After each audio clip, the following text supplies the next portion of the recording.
designer just retweeted my tweet about we're sitting down to play Dragon Flagon. This is a game for we want to get into a bar fight.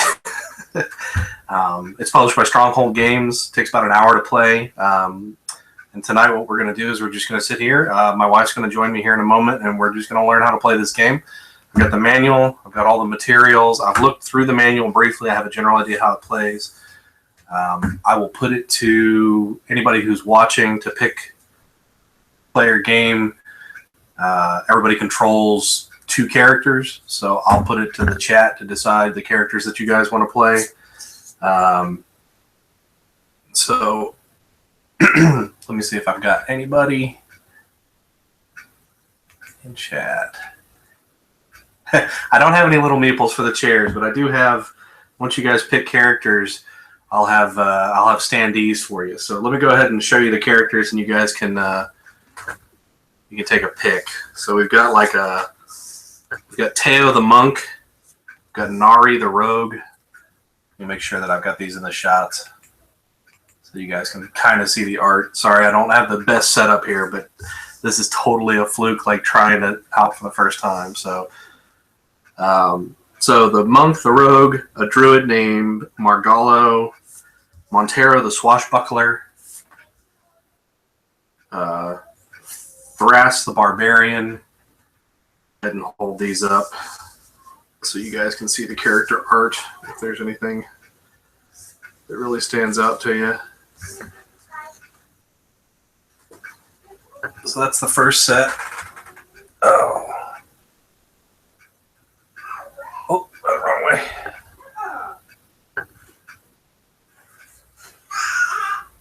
There's that set. Monk, rogue, swashbuckler, barbarian, and druid. And then we have Tuli the cleric, Ozma the mage, Two-Eyed Jack the buccaneer, and Sir Goodhart the paladin. Hold these up for you to see.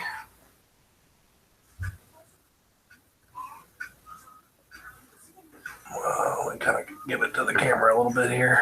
Ooh, glare.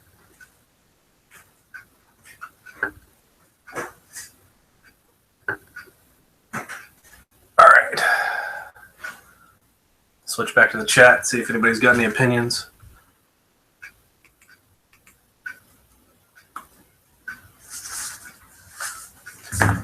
Nobody in the chat. Maybe, maybe not. We'll give you a second.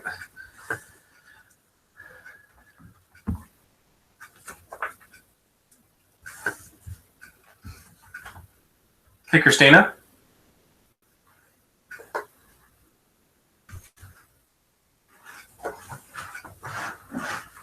Okay. Are you on? Yeah. Are you live? Yes.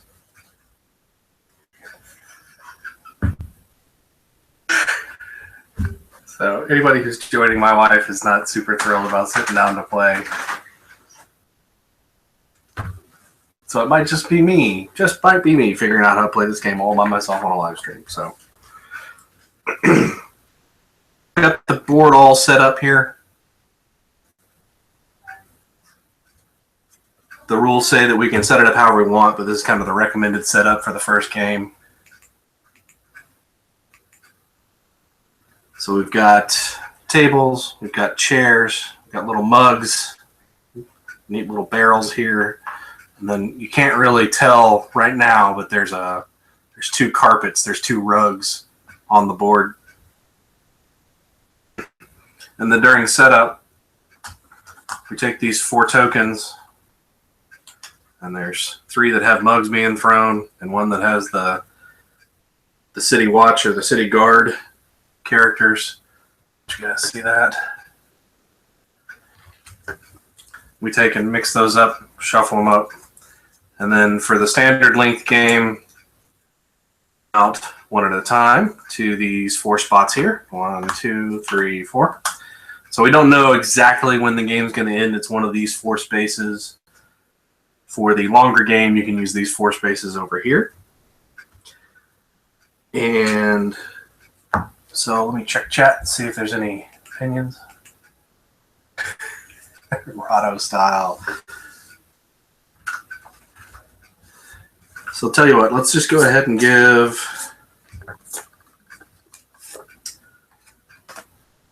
we'll give YouTube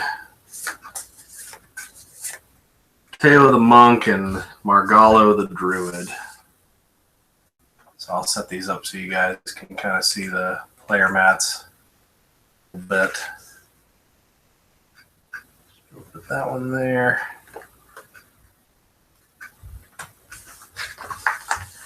We'll put this one here. Okay. We've got those. And grab some standees and get your little dudes on the map.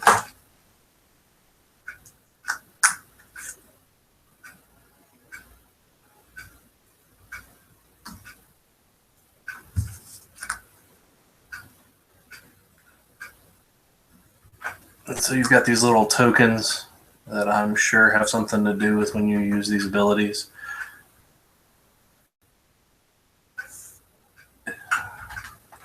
And everybody gets 20 reputation. So you'll get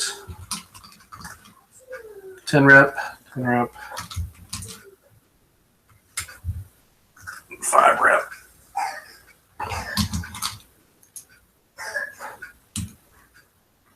Three, 4, 5.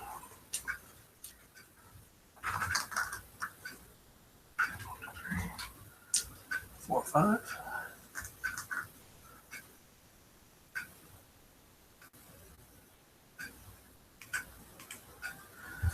Okay, and let's see, I'll take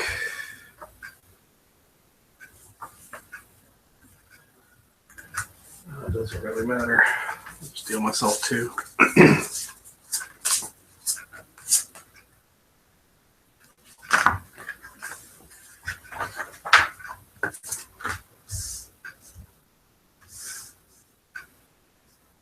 So I'll have Ozma the Mage and Nari the Rogue.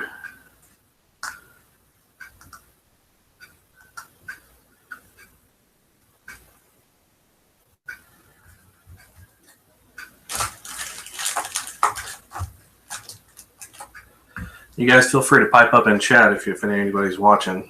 And let me know if there's a character that you prefer to play. I kind of randomly gave you guys the Druid and the Monk, but I'm happy to switch it out while we're learning. I kind of gave myself the Rogue and the Mage, but anything's possible tonight. So, because I'm going to sit down, I'm going to learn how to play this game, I'm going to answer questions, we're going to go through the rule book, and if you've got the game at home, feel free to bust out the cards, and you tell me which cards you want to program for your characters, and I will make sure that you are set up. Each character has a deck of cards. So let's see, there's Teos, Margallos,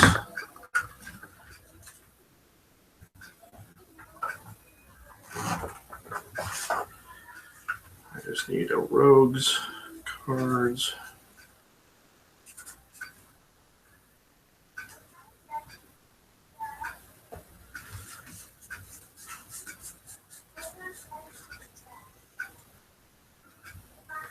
There we go. All right.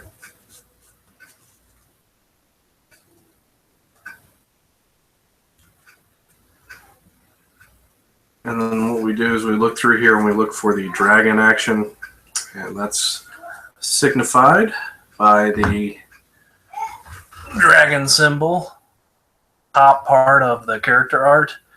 Every character has one card that has the dragon symbol on it.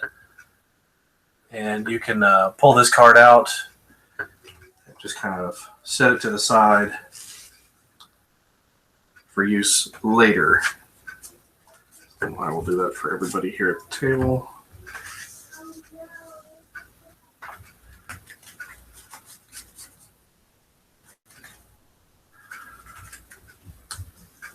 here in a little bit, I will read these out for anybody who would like to see them.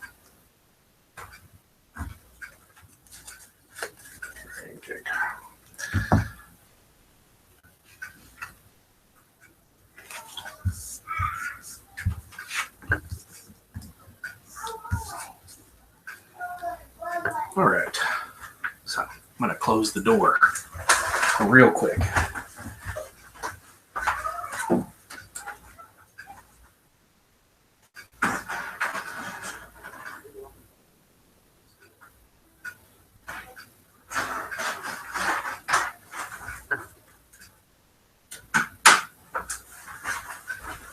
All right.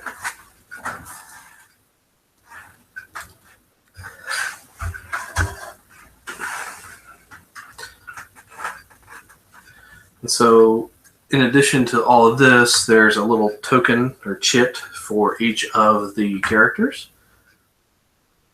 Ones that we have in the game right now. Basically what we'll do for setup, I'll check chat here in just a second. Check chat.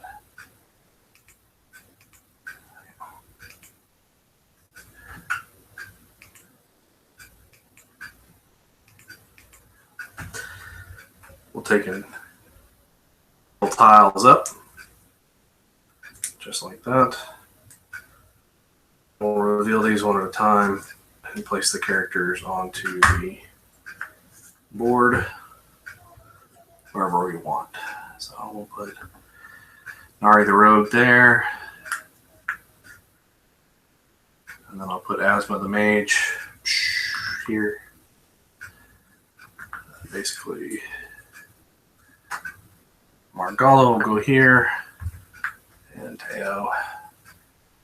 Let's put Teo. Well, I'll tell you what, we'll make kind of a team deathmatch kind of start. Opposite corners of the pub.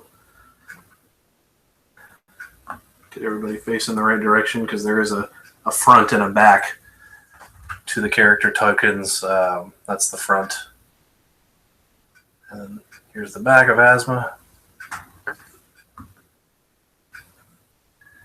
Okay. All right. So now we just take these 4 tokens, just kind of go face up on the one slot over here.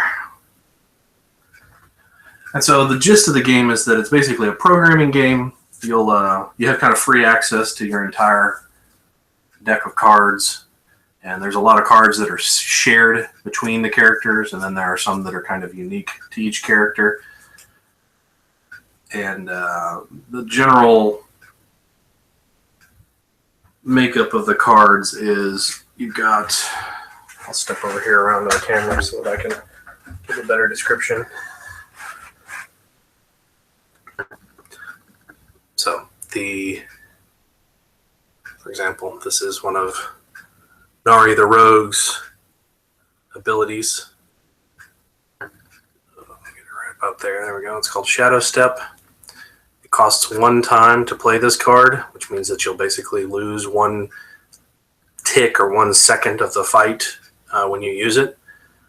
This is the diagram that shows how the playing field description here, and then the color of the text up here at the top factors into the gameplay. I believe that and I'll double check this as we're playing, but the background you can't do when you're prone. So if somebody knocks you down, you can't do any of your purple background moves.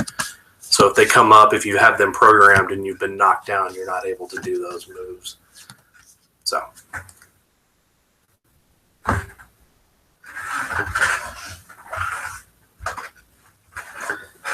In a turn, everybody will plan their actions, and then you'll perform actions, and then we'll move your time markers, and these are your time markers over here. We'll move those ahead around the track as we play.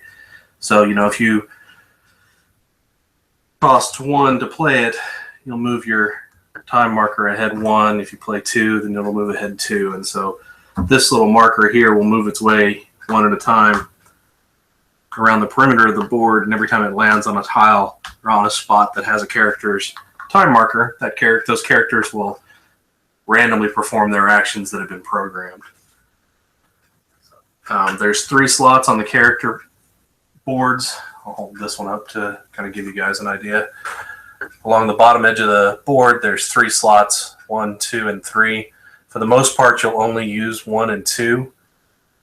More for there's certain actions in the game that can stun you.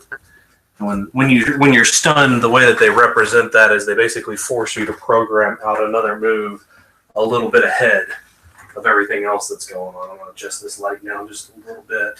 I hope that doesn't give us as much glare. Okay.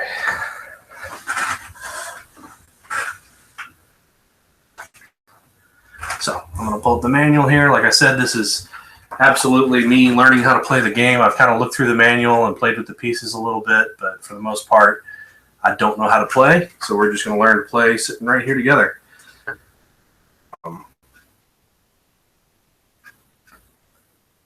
All active characters place cards on their mats in slots 1 and 2 if they're empty.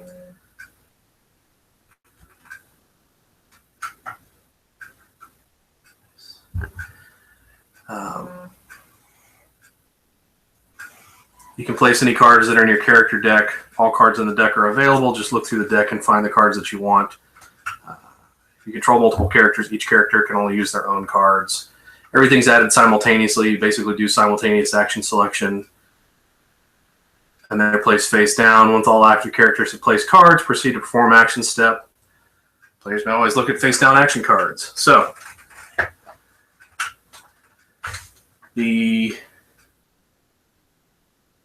goal of this game, let me pull it straight from the text here.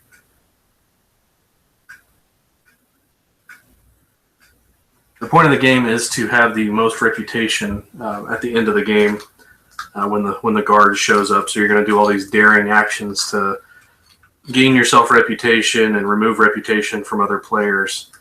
And the way that you do that, there's a lot of different ways you do it. Your actions all have different effects on other players' reputation, their pool of reputation here on their board.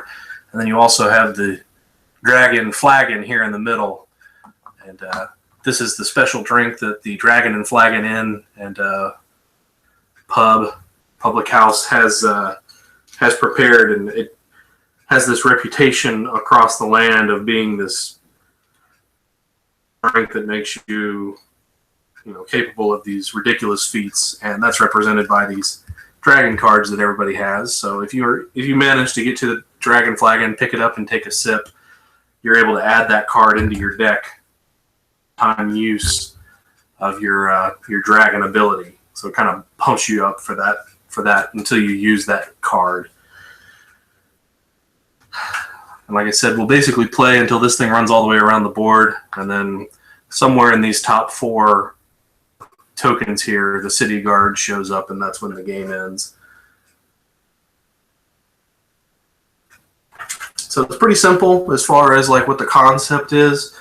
I think really where the nuts and bolts come in is that all of these cards have different abilities that affect the board in different ways. And so there's some symbols and symbology that we'll have to kind of reference. But really the manual is page is set up in a diagram. I'll hold this out here. A diagram, and then here's the actual rules. They start on page 4. And the game literally says you can play the game here on page 9. And then everything else is just kind of references for how they function. And then there's some variants in the back where after I get done, I'll flip the board over and show you on the back of the board there's 2 pirate ships that are kind of locked in broadsides with gangplanks across. And so you can kind of play a swashbuckling like deck brawler version of the game too. Back to the manual.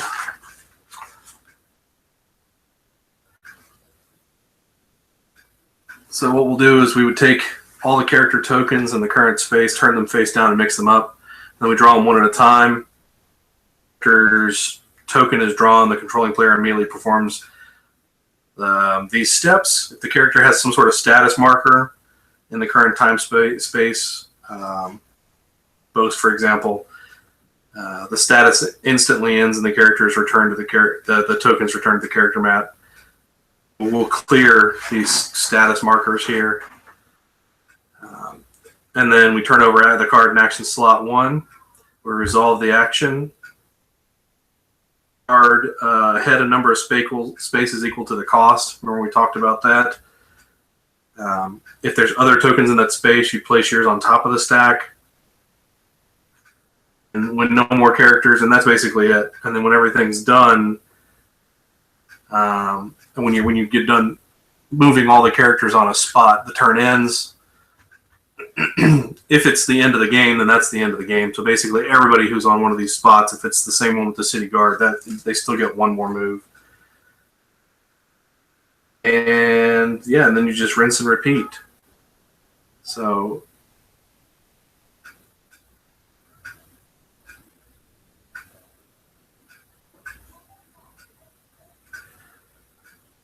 when does the second ability trigger? Does it slide down? Yeah, here. So after you resolve, so you'll always have out, and it'll slide down, and then if you get forced to place 1 and 3, it'll slide down as well. So your standees are on the board, and they're always in one square. They're always facing one of the 4 sides. In action, you can change the way that you're facing, and that's true for any action, not just movement. And you can still change your facing if your action is canceled or if you do nothing, or if your action does nothing. You're in, and all of the spaces to your side and in front of you are considered in front squares. So I'll move her here. So all of the spaces that are to the left and right of Nari and forward of her face, those are considered in front. And then this row and back, the row that starts behind her and backwards, are behind her rear squares. Directly behind means a situation like this, where it is directly behind Nari here.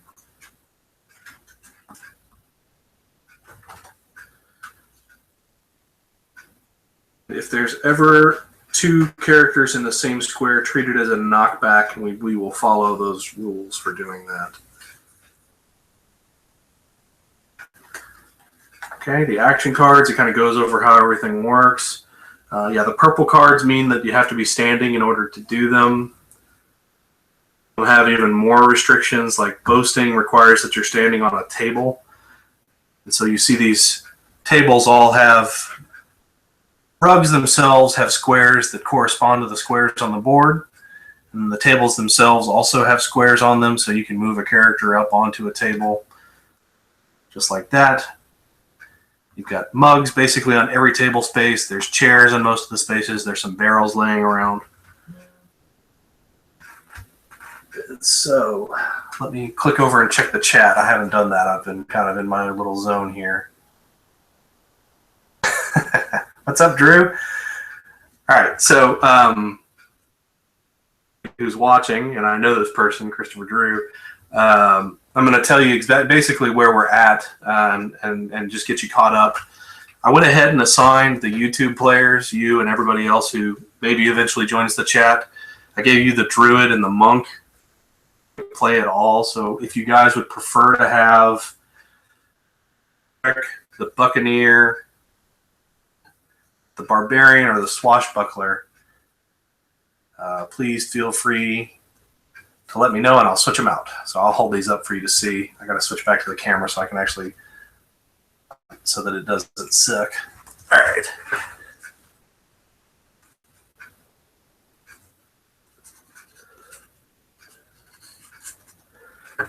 So I'll swing this around like that and you should be able to go back this way. So we got a Swashbuckler, a Barbarian, Buccaneer, and a Cleric. And then the ones that are on the table for you guys to play right now are the Monk and the Druid. I have the Mage and the Rogue. If you prefer to have one of those, just speak up. I'm not really tied to anything. I'm just trying to get this game played. So I'll switch back to chat. Let's see. All right. You want the monk sitting.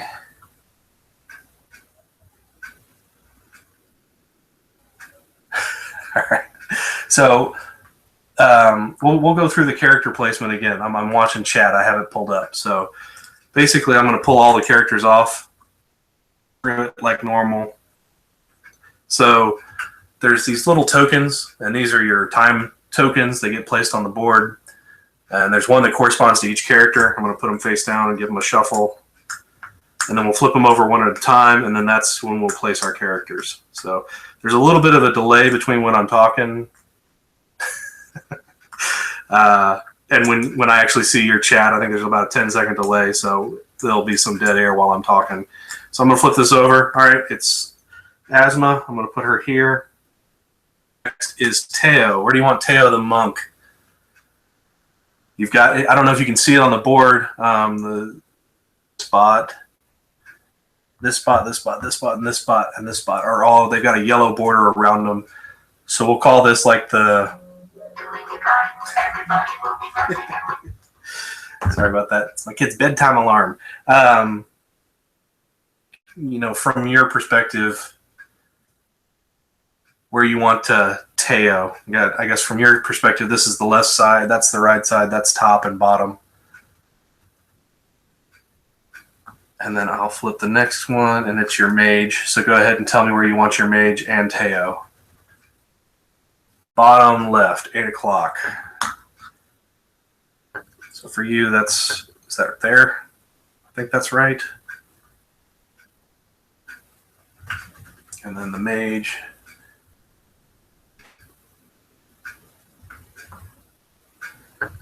Obviously, that's going to be the last character. I'm watching the chat. I'm going to take these and go ahead and put these over here onto the number 1 spot. Bottom right, mage. Okay, so that's there. All right, and then that means that Nari's going to be over here. I'm going to put her here. Okay.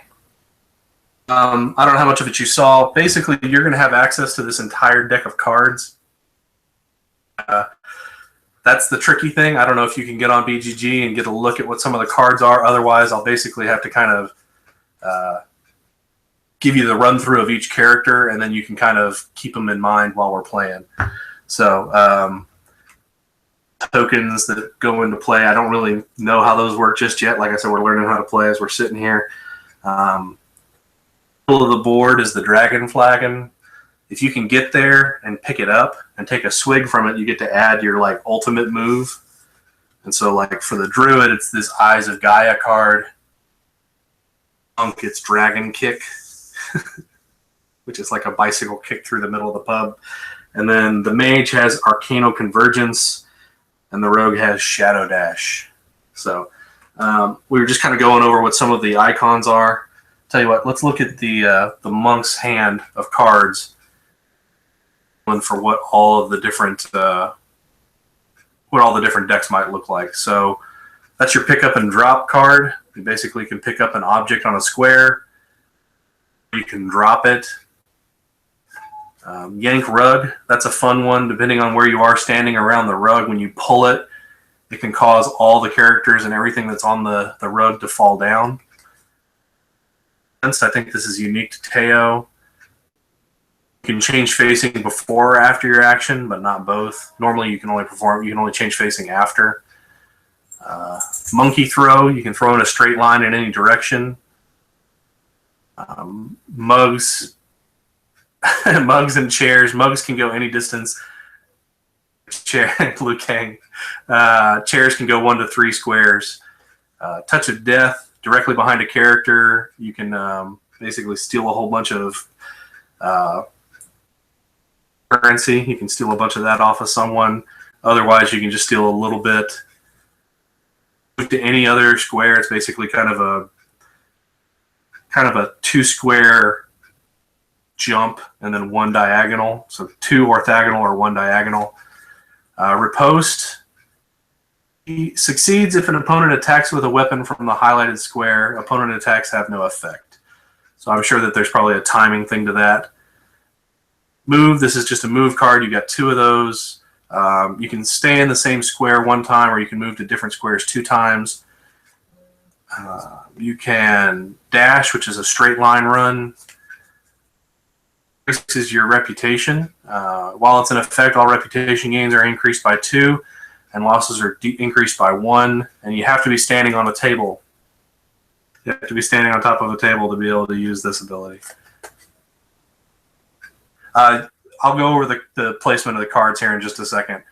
Push table, you can push a table and it'll knock people down and it'll shove people and do knockbacks. Throw, it's another one of these throw things where you can pick up a chair or a mug and chuck it. To throw, this is the one that I think everybody has. You can throw in a straight line or diagonally in front of you. Charge is like a 1 step and hit kind of thing. You take 1 step forward and strike. Slash, you can attack 3 squares in front of you. Rolls it forward. Looks like it has a knockdown and knockback effect. Swing, move forward 3 to 5 squares. You can end on an occupied square. Characters you passed over, including the final square, and that does or a knockdown. And I gotta look up what that symbol is. That symbol is daze. Oh, it dazes characters. And then we're back to the top. That's pick up and drop. So I can do the same thing for the other characters. I think the only real difference is going to be those. I think everybody's going to have riposte and move, dash, boast, push, throw, charge, slash, push, barrel, swing, yank, rug, and pick up and drop. So there's these. Oh, they're color coded. I see it now. Let me double check that. Yeah, these yellow cards are the unique ones to the characters. So there's really only 4 unique cards to each character, and then your dragon card's your 5th unique card. So let's just go ahead and start playing. To do that is I'm going to explain how the turn goes, and then I'll just watch chat, and you can let me know what you're going to do. So basically, there's only really 2 or 3 phases to the turns. This thing's going to move ahead, and when it hits this spot here on number 1, we're going to flip these over, and then randomly each person who's on the spot is going to go. I'm going to shuffle these up. What we're going to do is place our cards, and on this first round, you're going to place 2 cards. You've got 2 slots, 1 and 2. It's a programming game. So when your character comes up, you're going to do what's in the 1 slot. I don't know. I'm sure there's probably characters that can do 2 actions at the same time or something like that, but don't quote me on that. But basically, this first turn, you're going to program your next 2 actions. One that's going to happen basically on this first round, and then the cost for doing a move. I'll hold this up so you can see. It's got a number in the upper right-hand corner. And I mean, if you want to look at the match as being a 24-second long fight where the guard shows up in the last 24 seconds, it's going to cost you 2 seconds for action as asthma, or arc lightning is going to cost you 3. And what that means is you're going to then move that time token ahead 1, 2, or 1, 2, 3. And then the next time the time token gets to you, you're going to perform your next action. So it's kind of you're going to program out. It's a little wacky. If you get dazed, that's when you have to place a card into the 3rd slot. So you're kind of forced to a little bit by it's an interesting mechanic. Like you're forced to put more cards down, so you have a slower reaction to what's going on the board when you get dazed. So shuffling those, you get access to your entire deck on your turn. So, or when you're placing cards. So the placement of cards is all simultaneous, but at the same time on this first turn, and then we'll reveal tokens and stuff like that. So we went through the yeah, exactly. We went through Teo's deck. Go ahead and let me know what kind of things you want to look at in Teo's deck, and I'll hold those cards up for you. Like I said, the goal. Actually, I don't know if you were here, Drew. The goal is to have the most of this reputation at the end of the game, and you've got a lot of actions that do things that take reputations from other players or award you reputation.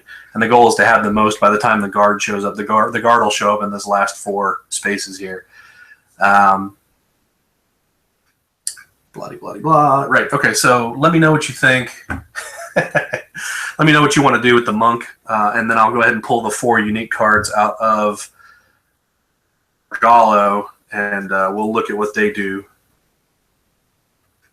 Okay, so then I'll program the others. That's fine. Okay, so let me know what you want to do with the monk. Think about if you want to move or jump or attack or whatever. Pick up and put down seems like it's a little tricky, because you pick up an object in the same square, the square that you're facing. With this one, and when you pick up an object, you actually pick it up and put it on the character's card. There's a little hand icon, so you can actually pick stuff up and tote it around on the board. So I'm going to go ahead and look at Asma and figure out what kind of things I want to do with her, and I'll watch chat to see what you guys think. If somebody else shows up or is watching right now, feel free to pipe up in the chat. You're welcome to play Margallo to work. I'll take care of these 2 characters, and we'll just play it that way. So let's see. I'm going to do this, and then I'm going to do this with her. You don't have to be on top of the table. The flagon's basically sitting on the ground in the center square of the table or of the board right now. So if you can get to it, you can grab it. You pick it up. I think it's a free action to take a drink, and then once you pick it up and take a drink, that's when you can add the red card into your deck for use later. And I think it's a one-time use. You have to pick up the Dragon Flagon again to get the drink again. So I'm going to set all this stuff over here. This is all the other characters.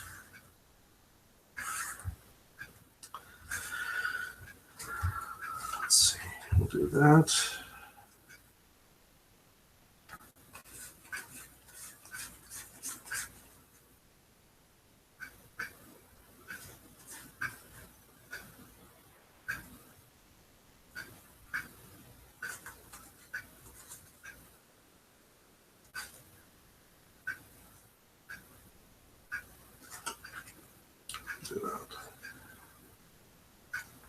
Okay, and I'll go ahead and pick from Margallo. Yeah, I did. To answer your question, to pick up stuff like the Dragon Flagon's directly on the ground. You just have to be on the square with it to pick it up. So one of these 4 orthogonal spaces. If you move onto a square that's got a table, you just got to move on top of the table. I don't know if there's a climb. Let me check and see. But the important thing to note is that you're facing a direction, and after you take your action, you can freely turn your character. So like if I moved her, I would be able to move her and then turn her, and that's important because a lot of actions have to do with what's in front of you and what's behind you.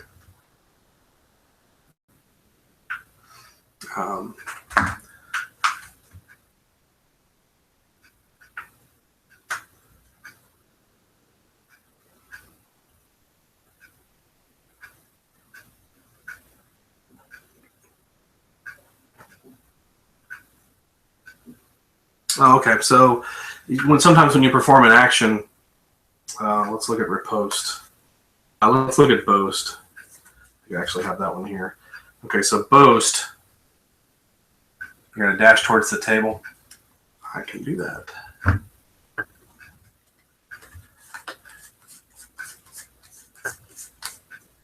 Okay. And then your second action is the monk. Tell me what you want to do. You dashing this way, you'll have all kinds of options. You can pick up or drop. You'll have mugs and stuff that these mugs, chairs, basically anything on the board can be picked up. The barrels can't be picked up normally. You can kick a barrel using one of your actions. You have leap. I guess that's one that one is unique to Teo. You have other movement cards. You can boast. You can push a table. You can throw mugs or chairs. You can charge, slash, push a barrel, or swing. Yeah, it'll just get programmed, and then it'll be locked in for the next time Teo comes up. So dash is it'll be 2. So when we get to 3, Teo will do whatever his next action is. So the whole board's going to change. So you're basically doing 2 action selections on this first turn, and from now on, or from then on, you're going to kind of constantly backload, pick up. All right, good to do. Good to go. Pick up and drop. All right, so that's programmed. And then let's see what we can do with Chica here. Let's do a mad dash as well. Let's dash her. And then we'll move. Okay. So I think that's pretty much got everybody sorted. We're ready to go. So, just to make sure that I'm doing this right, time cost. Yep, that's exactly how that works. There's a lot of iconography about how the different things on the cards work, and I'll be referencing that kind of stuff, and I'll let you know whether or not something's going to work. So we're going to kind of play this semi-cooperatively. You move on to a space with a table. You're placed on top of the table. Some actions like swing or boast require a character to be on a table. Chairs and mugs and barrels. If you throw a chair or mug, it's removed from the game. And barrels cannot be picked up or thrown. You've just got that kick barrel action. And that's basically it. So that's actually all the rules. That's crazy how basically simple that is. So we'll just get going. I think I've pretty much got it figured out. And we'll just play the game now. And maybe a little bit later on, I'll pull this video down and I'll edit it and put it back up where it's not a lot of me explaining things 2 or 3 times and the lag and stuff. So, all right. So first token, I'll give these a little more shuffle. Going to go is Nari. So, there's no status markers for the character. I won't pick any of those up. I flip over her first action, and it's dash. So I can must remain on all floor squares or all table squares for the entire dash. So I can go 1, 2, 3, 4, and then I can turn at the end of my movement. And then this card gets picked up, put back into my deck, and then this slides down. That card dash costs 2, so Nari's going to go 1, 2. Next up is going to be Teo. So Teo is going to be dash, I believe. So it looks like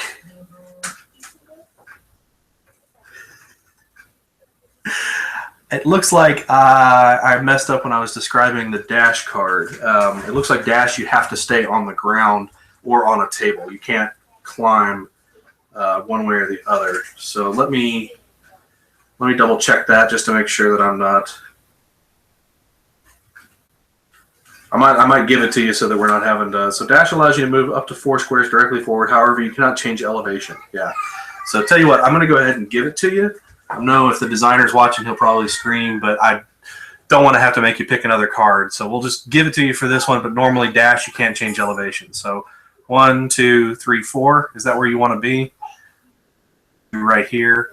And then you let me know in chat. Anybody else who's watching in chat, feel free to pipe up. I'll let you guys. Christopher Drew's kind of claimed Teo, but I kind of intended for the whole YouTube audience to play. I've got Margallo set up for you guys, who's the druid. To pipe up. Drew or whoever, let me know which way you want Teo to be facing. I'm sure it's probably towards the Dragon Flagon. Just confirm that for me. That's going to cost you 2, so we're going to take Teo and move him ahead 2. We'll flip over the next one, and that's Margallo. This card's going to get picked up, put back down here. This slides down. Margallo's going to dash as well. I'm not going to, well, I guess just for this first round, 1, 2, 3, 4, and turn. Turn that over, slide that down. That one costs 2.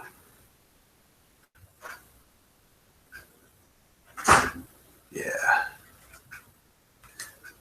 And that means this last one is going to be Asthma, the mage. And, oh, Boast was my other card. I'm going to put that back. I was describing it and picked it up. This is move and move. It's got a weird little bit of text. It says remain in the same square 1 time or move to a different square 2 times. Let me double check the meaning on that. Move. Move can be used to move into any of the highlighted squares. If you remain in the same square, the action takes 1 time point. Oh, otherwise it takes 2. Actually use move to stay completely still, but I'm going to go ahead and move 2 spaces forward and get up on top of this table, and that's going to cost me 2. Ahead 2. Put this card back, slide this one down, and that's the round. So we are ready for the next round of play. We would slide this time marker down. Nobody's in the 2 spot, so we'll just go straight on to 3. So just to remind you guys what's programmed for the characters is pick up. Margallo's next move is move. Nari's I have programmed, and Ozma I have programmed. So these are yours. These are mine. You're going to pick your next moves now. So tell me what you think you want to do.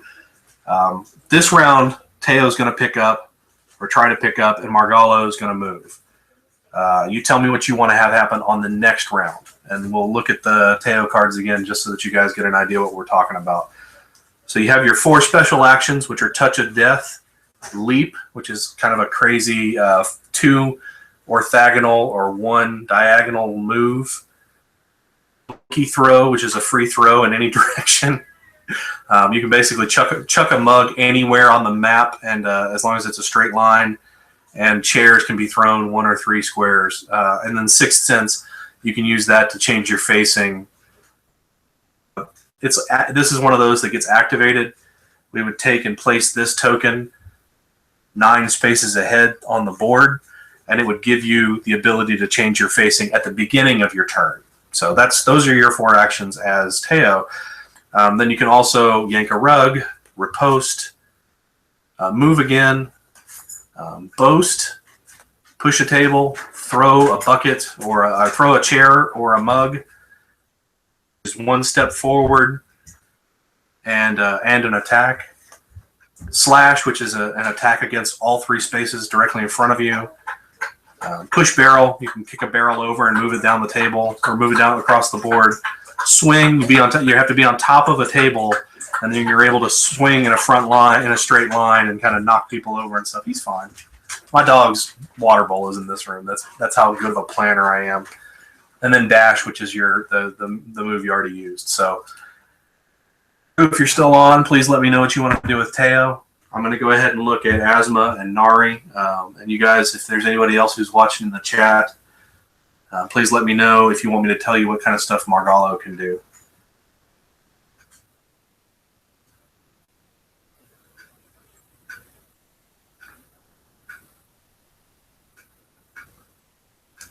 See if I can run.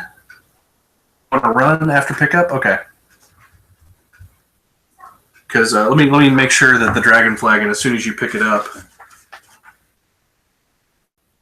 All right, so the Dragon Flagon. Any character may pick it up by playing a pickup drop action and being on the same square or facing it. If you pick it up, you place it on the character's mat as normal and add the dragon card to your deck. If a character suffers any reputation loss, falls, or is dazed, you drop the flagon. It goes back to the center of the board. Other than noted, the flagon is treated exactly like any mug. Just as a mug can be used with the flagon instead.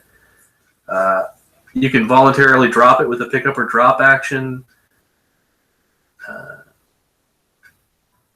It can never be removed from the game, and after you use your dragon action, it's not returned. You have to basically pick up and drink again.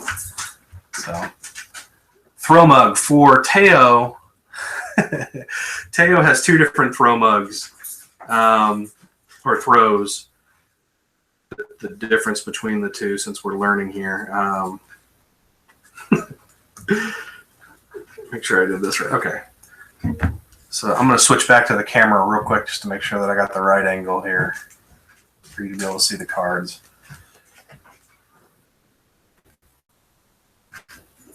All right, so there are the two cards. Monkey Throw is Teo's ability. Yellow border around it. Throw is the one that everybody has. So Monkey Throw can be done in any direction, in a straight line. Mugs can be thrown any number of squares in a straight line as long as it's diagonal or orthogonal. Throw, though, is in an arc in front of you, either diagonally in front of you or straight ahead of you.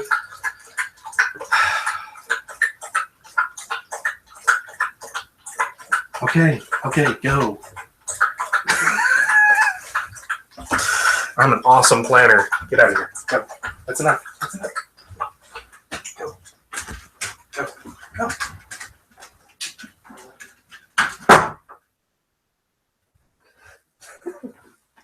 Have to edit that out. So, let me switch back to chat and see what we're thinking.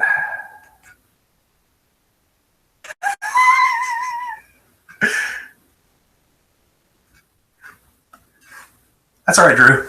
I know you said you were driving in a car. That's awesome. It's like never thought I'd play a board game with people riding in a car. So I'll hold them up again for you. Hopefully you can see them. Basically, Teo has two different kinds of throw.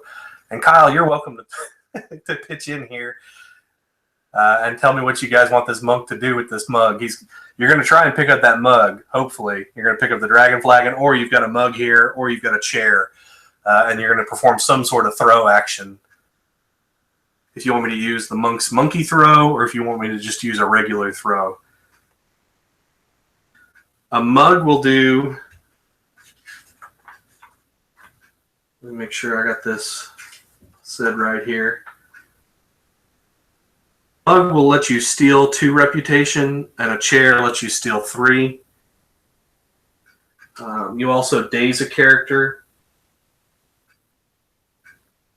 If a character never needs to, and you basically daze people and force them to place 1 card, chairs will knock people over. It'll knock them down and make them prone.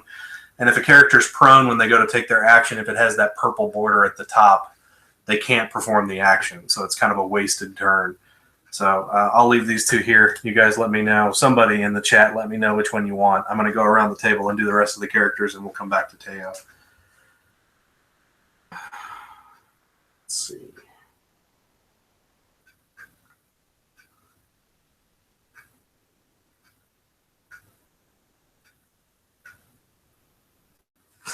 That looks fun. Sure, why not? Actually, you know what?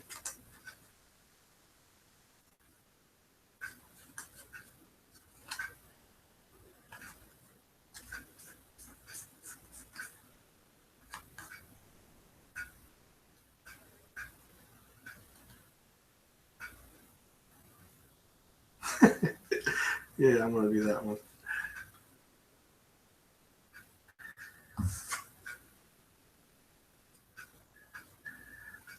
So, Drew, just let me know. Do you want your monk? I don't know if you can see these. Let me check the angle on the camera. No, you can't. They're kind of glary. Slide these over here. I know you're not going to be able to actually tell what they say, but basically you have your monk's super throw, which is any direction, any straight line direction, diagonal or orthogonal. Throw action, which is kind of in a diagonal arc, either straight ahead of you or out at an angle.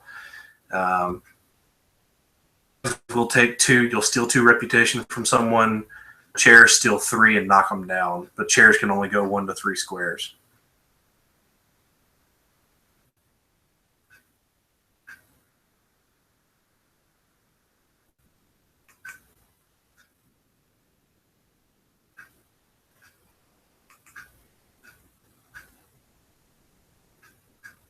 Mugs mugs are basically an unlimited distance in any straight line. So if I were you, I would use your monkey throw because it'll give you the most options. It's basically a more powered up version of the regular throw.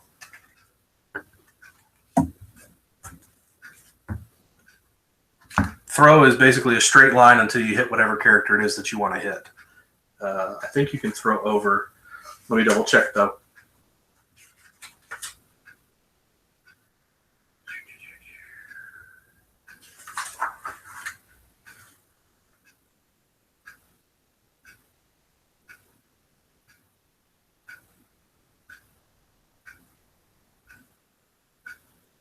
Oh yeah, you hit the first one in the direction. Yeah, I'll do the monkey throw for you.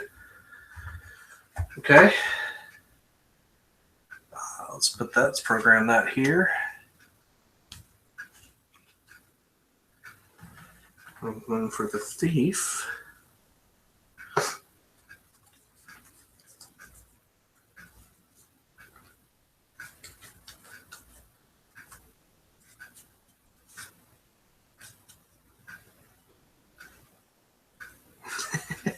Yeah, we'll do that. That seems like fun. I like this. This is really funny. Okay. And then the druid, and you guys, please, if somebody else is watching, please pipe up. I'll totally let you play the druid because you guys will figure out basically all the available actions fairly quickly. Let's see.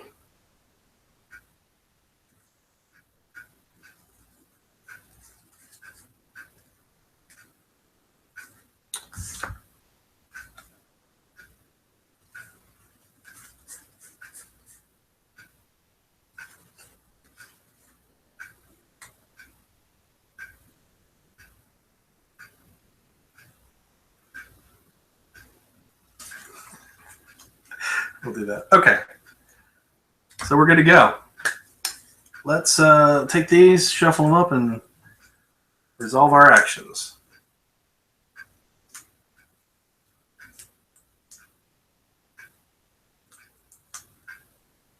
Okay. Quick little cut here and back and whatever. First up is Teo. Teo's first action is to pick up or drop. I'm assuming you want to pick up the Dragon Flagon. So we'll put that here in your hand, and I'll go ahead and tell you what your Dragon Kick does so you have it for reference. So Dragon Kick, it's worth, it allows you to steal 7 reputation from someone and knock them back. It costs you 3 time to do it, and you move in a straight line in any direction until you reach another character. End in the location of the affected character. If no character can be affected, move as far as you'd like in any direction. So basically, you can do a 7 reputation flying kick across the room against anybody.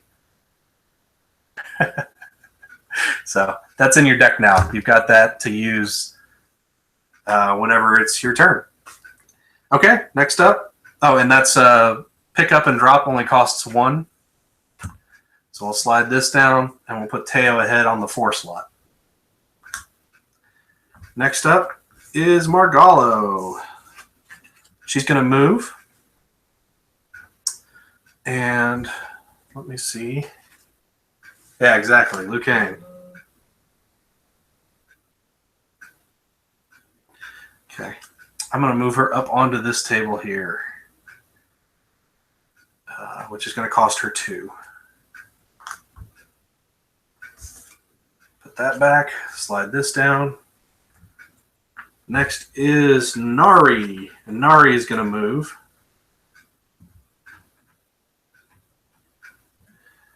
And let's move her to here and turn her to face Teo.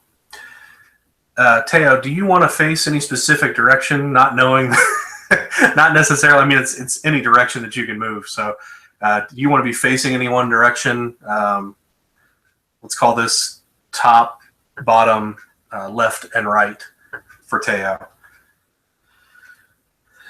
And so that one, it was a move, so it's going to cost her 2 as well. And Ozma is going to boast. So I have a boast token. And we're going to look at what Boast does real quick, just to make sure that I know what I'm doing.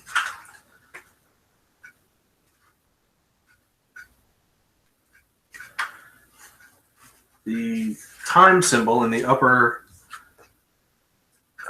right corner of this card, hopefully the camera will catch this. I'm not going to switch over to look. But you see the little time symbol with the 6 in it. This is going to cost her 1, so I'm going to put her there. Boast begin effect that lasts for a certain duration. These moves have a clock icon when the action is performed. Place the matching token on the time track a number of spaces equal to the duration, and leave the action card face up as a reminder. So this card is basically out of my deck while it's activated. And I'm going to put her Boast token, excuse me, 9. I'm going to put it 6 spaces ahead on the 9 space. So Nari's gotten up and she's talked a little smack. You want to be facing right, which is that direction.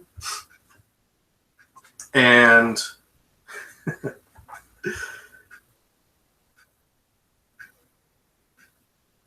so there's that.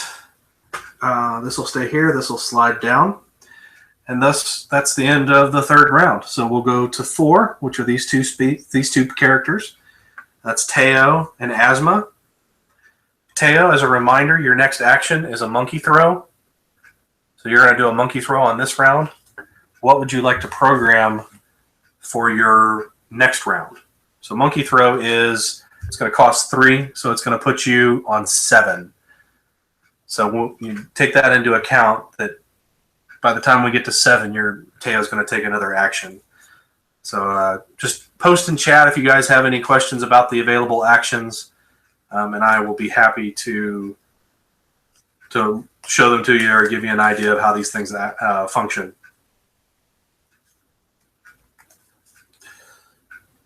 The super kick, that's what I thought.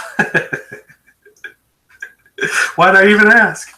All right, so we'll go ahead and put the dragon kick down. So that's programmed. It's a coming. He's charging his laser beam. All right. So that's Teo. Asma's going to go here, and Asma's going to program her next action.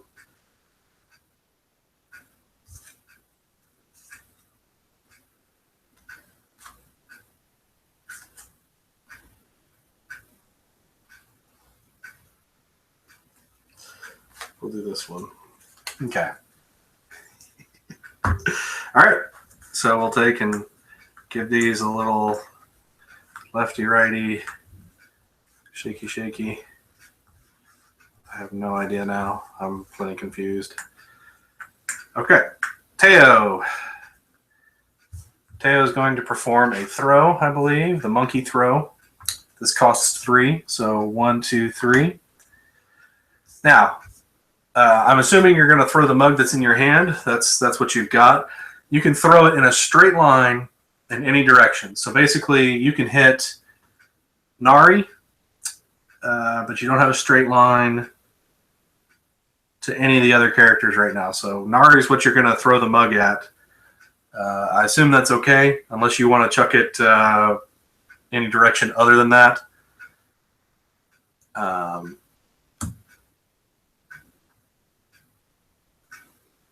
And the way that that's going to work is,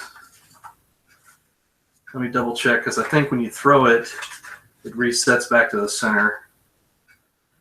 Monkey throw, yep, basically the same thing as throw.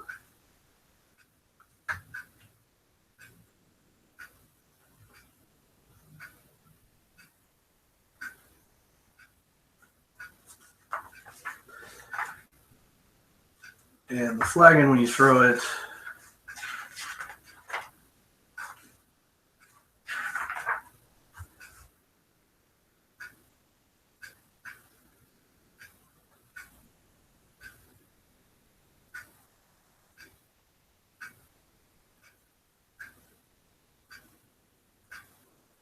okay, if the character loses the flagon due to an action, return it to the center square.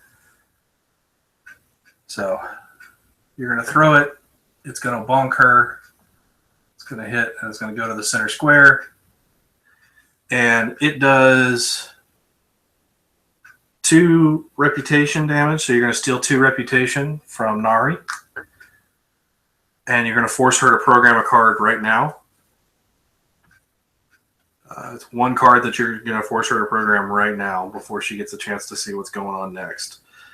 So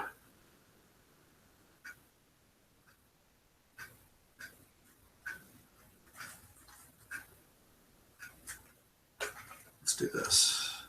Okay. And that's your monkey throw. We moved him ahead. We did. All right, so this will slide down. And then next up is Asma. She's going to cast her familiar.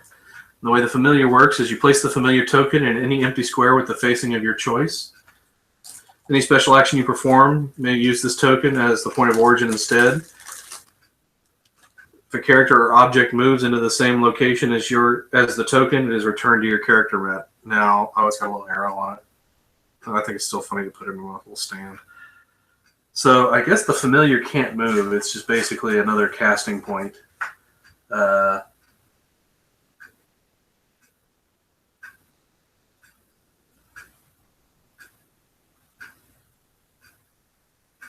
if you play it again, you can move the token. So, okay. So I'm going to put...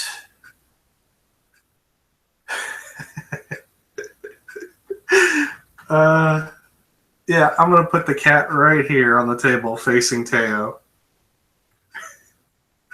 So that's that way. I guess it doesn't really work to have it on a standee because it's not front and back.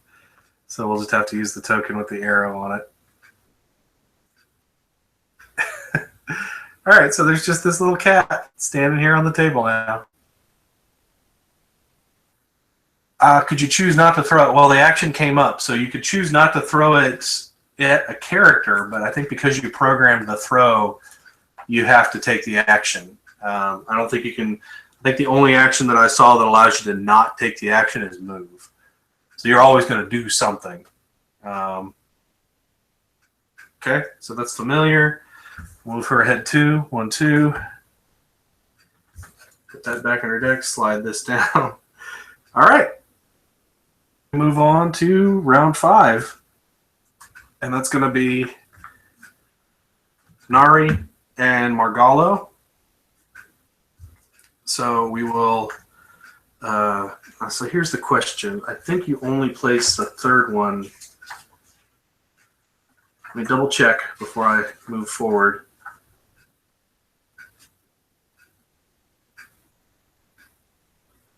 Yeah, so she's basically already programmed. The only reason that I would put a card in 3 is if somebody were to daze me again. So I don't get to react to that last little bit of play. So I'm forced to kind of just stick with what she's got. So Margallo is the only one that's going to program this turn. What I have her programmed to do is to mark prey on this round, which kind of gives her a +2 against any particular character.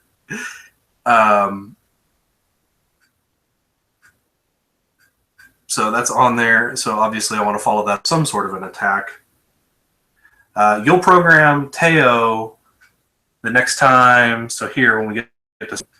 So Asma will go and then Teo will go, but it just depends on where Nari and Margallo end up. So this one is your super kick. It's programmed. And then you'll pick your second one as long as you don't get stunned in the next couple of rounds. Let's see. Ooh, that's a good one. Let's do that one. All right. So flip these over, shuffle them up.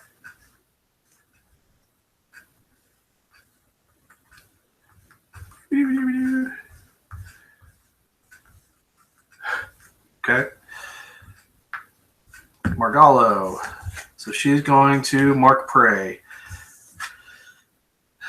So the way mark prey works is we take her little mark prey token and we put it on another character. Hi, John Stone. Thanks for joining the game. It usually takes about an hour to play. We're kind of learning as we play here. Since you're active in the chat, you're welcome to control Margallo. I can kind of spin you up fairly quickly on what kind of actions are available. Christopher Drew, who's also in the chat, has kind of been playing Teo, the monk. Yeah, exactly. So there's about a 15-second delay. So when I ask a question, if I keep talking after I ask a question, I'm going to look up and look for your answer. But right now, why don't you go ahead and help me make this decision? Margallo, I chose to play this Mark Prey token. And so what's going to happen is Margallo was on 5. It costs her 1 second to cast this spell, so she's going to go to 6. So 5 plus 1 is 6. And then we get to put this mark on another player. Teo, the monk, who has his super ability. he's had a drink from the Dragon Flagon. And then we have Nari the rogue and Asma the mage. On the board, this is Teo. He's facing this way. Nari is facing this way, the rogue. The mage is facing this way, and the druid is facing out this way. And that's the character that you'll be controlling, John.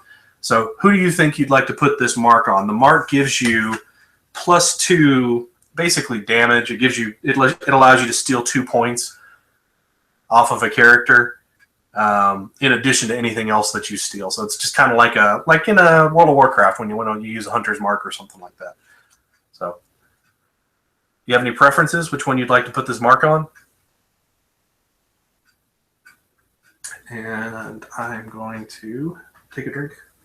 My mouth's getting kind of dry.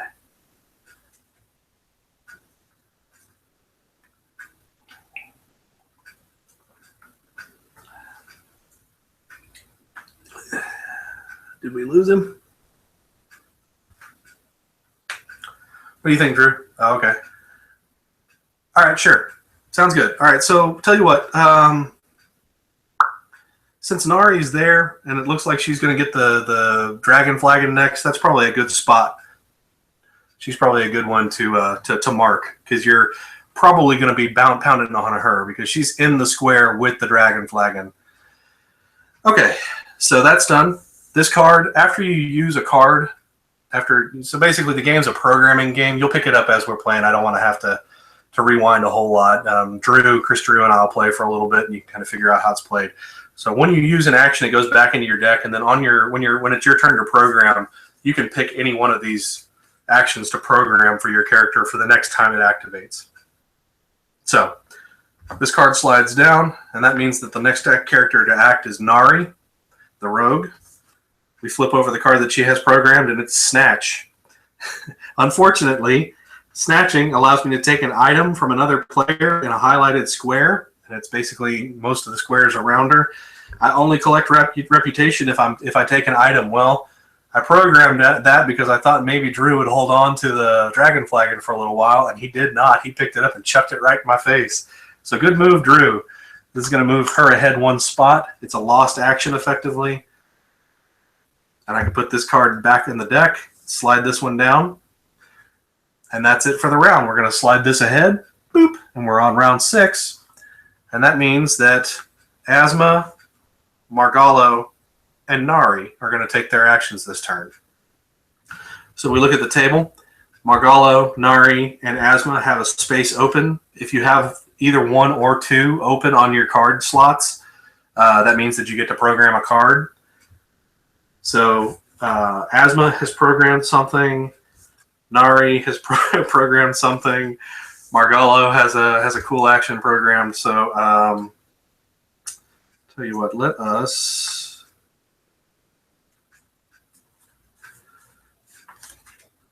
do a little bit of, oh, you know what now? We'll take a chance. And then Nari.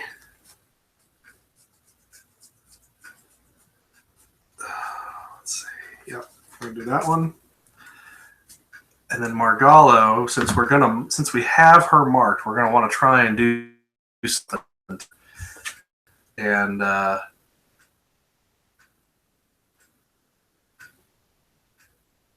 you know what? I programmed that wrong. That's a bad move. Well, that stinks. Let's use this. I don't want to egg, but I didn't really pay attention to how that one worked when I played it, so it'll just fizzle. But that's okay. You'll see how it works. All right, so this is me playing against myself. Like I said, John, Margallo is going to be your character when you're ready to take her over. so you can see how not to play her because I've messed I messed up the programming on her. We take the 3 tokens and we shuffle them up like so. And then we start flipping them over. So the first person to act is Margallo. And you can see that I chose this really awesome action called Bite. And Bite is a unique action for Margallo. It's got a yellow border around it. It costs 2 for her to cast it. So she's going to go from 6 to 7 to 8. And check the camera angle real quick and make sure you guys can see that part of the track. Yeah, you can. Great. Okay. And then it allows you to affect the space directly in front of you and force somebody to take. You basically move their token ahead 2 on the time track. They lose 2 seconds of time, and you also steal 4 points. But because nobody's in front of you, because of my poor planning, it's a fizzle. So that card's going to go back to the deck. This one will slide down. We'll flip over the next character, and that's Nari. So Nari is going to do a dagger ring. She throws a dagger. It travels any distance in... since she's facing this way, it can go straight this way or at a diagonal. And the game, I remove the card from the game after it hits a character. So this is my one big shot with Daggerang. It cost me 2 to throw it. So 1, 2. And I'm definitely going to throw it at Teo. So I get to steal 5 points from Teo. I'm just going to take your big 5er. And you also are forced to program 2 cards, Drew. So start thinking about, you're going to have to place 2 cards for this round because of the stun icon. I'll hold the card up so you can see what I'm talking about. I'm going to switch to the camera so I can make sure that you guys can see this iconography. So you can see that it costs 2, and then you can see in the corner here that it allows you to take 5 points from a character that you hit, and then that 2 with the little stun icons around it forces whoever it is that you hit to program 2 cards. It's called a stun.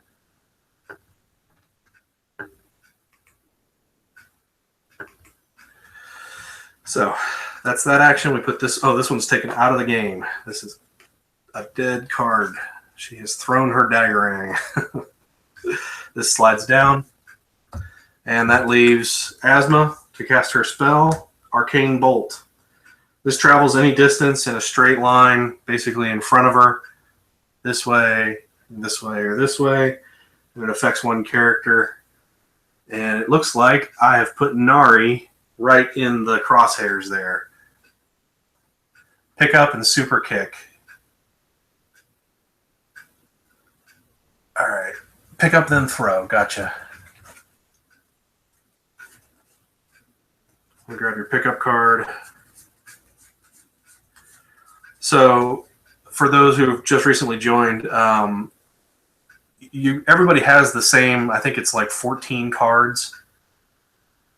Let me think. I'll make sure I did the math on that right. It should be. It's either 13 or 14 cards are the same, and then you have 4 unique cards.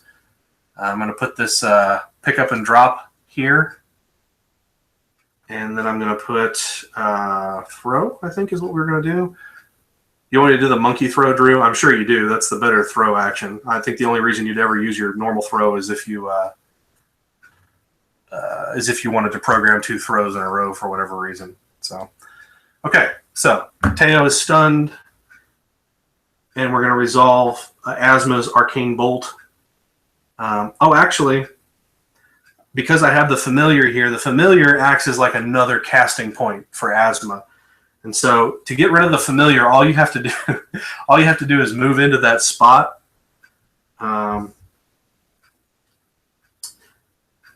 Or throw an object into that spot. So you can kick the cat, you can throw a chair at the cat, you can throw a cup at the cat, whatever. I think you can basically pull the table out from underneath the cat and it'll go away. So this is just going to sit here and keep casting spells. So yeah, why don't we do that? We're just going to go ahead and use this little kitty cat to throw a lightning bolt at Teo. And that's going to allow me to take 3 points off of Teo. Bum, bum, bum, and put them onto Asma.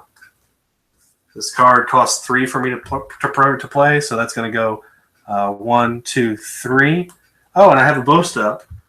While boast is in effect, all reputation gains are increased by 2 and losses are increased by 1. That was definitely a gain. So I'll go ahead and pull those over here as well. And so that does that. This is resolved. It goes back in the deck. This slides down. And we're ready to move on to Teo's turn here. Teo's going to act alone. He's already fully programmed. So we'll just flip over the first card here, which is a Dragon Kick. And I think you wanted to do your Dragon Kick on Nari. So he's going to do his Liu Kang flying kick. He's going to come in here. He's going to kick Nari. And that's going to do 7 points of reputation. 5, 6, 7. Just like that. Excuse me. And then it's a knockback. And this is the first time we're going to resolve a knockback. I see your question about the throws.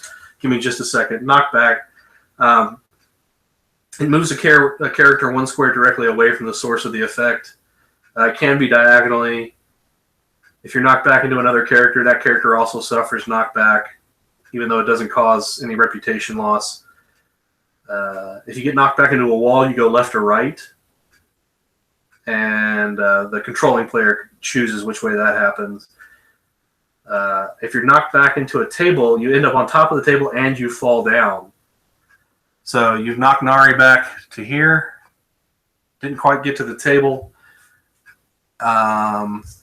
You've used your super, so now it's going to come out of your deck for now until you get the...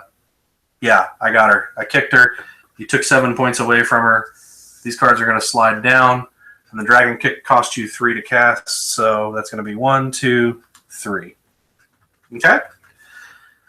All right, so moving on. And I have a question, and that I'm going to look at in the manual here in just a second. I'll wait until the next time I ask a question, and I'm waiting for an answer, which will probably be this round, John, if you're interested in trying to take a chance with Margallo. Let's take a look. This is Nari and Margallo are going to take actions. Nari has an action program. Margallo has an action programmed. Margallo has move programmed. She's on top of the table facing this direction. So this round, you can tell me which way you want to move her. She can move 2 spaces straight ahead or 1 space to the left or right or diagonal. Yeah, the knockback is only 1 square, Drew. So if you'd had if you'd had like a chain of dudes here, you could have knocked them all back. But normally a normal knockback is just 1 square kind of out of the one that you were standing in. So, and I'm going to program Nari. Let's see. Yeah, I like that. Maybe it'll work. Okay. So, Margallo, John, if you're still in the chat, she's going to move, and she can either move to here or any of these spaces around here. The options that you have, you can, you've already got Nari marked as your prey. You have living wood that allows you to basically electrify a table if there's a bunch of people standing on a table. Wild style, which is more or less a roundhouse attack that goes all the way around you and hits everybody around you for 2 points. And it does stun you. It forces you to program 1. And then riposte basically allows you to guard yourself for 3 rounds and kind of counterattack. Boast allows you to kind of pump yourself up for 9 or 6 rounds. You can push a table, which allows you to like push a table, knock people over, and things like that. You can throw objects. So if you use a pickup action, you can pick up a table or pick up a chair. I'm sorry, you can't pick up a table. You can pick up a chair or pick up a mug. You can also pick up the Dragon Flagon. Charging allows you to take a step forward and take an attack. Slashing is an attack on the 3 squares kind of directly in front of you. Pushing barrels allows you to move a barrel in a straight line until it hits a wall or a character. It rolls under tables. It's not removed from the board. And it does 7 reputation, knocks back, and knocks down. Okay, we're going to pick up a mug. Great. So that's going to be pick up. We're going to program that for after your move. So this is going to go here. I'll set this here. Okay. So we're programmed, we're ready to go. We'll kind of toss these together. So my question is, what happens when a character runs out of reputation? Because, I mean, nobody's that close so far, but Nari is down to 16 points of reputation. And I'm going to try and peek in the book here in a second. I might take like a 10 or 15 seconds. Yeah, you can. When you pick up an object, say, for example, you picked up one of these mugs, there's a spot on your card with a hand. And you can put whatever it is that you pick up in there. So if you pick up the Dragon Flagon, you can carry it around. If you pick up a chair, you can carry it around with you. So whatever it is that you pick up, you can pick up and carry it with you, and then you can use the throw action a little bit later to throw things. I think you drop stuff. I know you drop the Dragon Flagon if you get stunned. Let me check pickup real quick.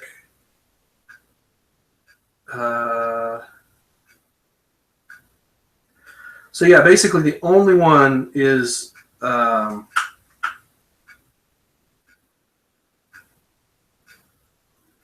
only one that like you drop if you get knocked down or whatever is the Dragon Flagon. If you manage to pick up the Dragon Flagon, if you suffer any reputation loss, you fall, or you're dazed, you drop the flagon. But everything else you carry with you. So you'll carry, if you pick up a mug or a chair, you'll carry it with you.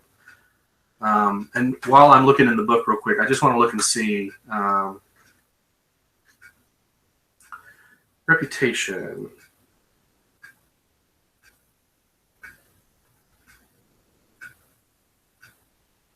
Okay, so basically you can just run out of reputation, and that puts you at the bottom of the ranks. It says if you don't have enough, if they don't have enough to give you, they give you all they have.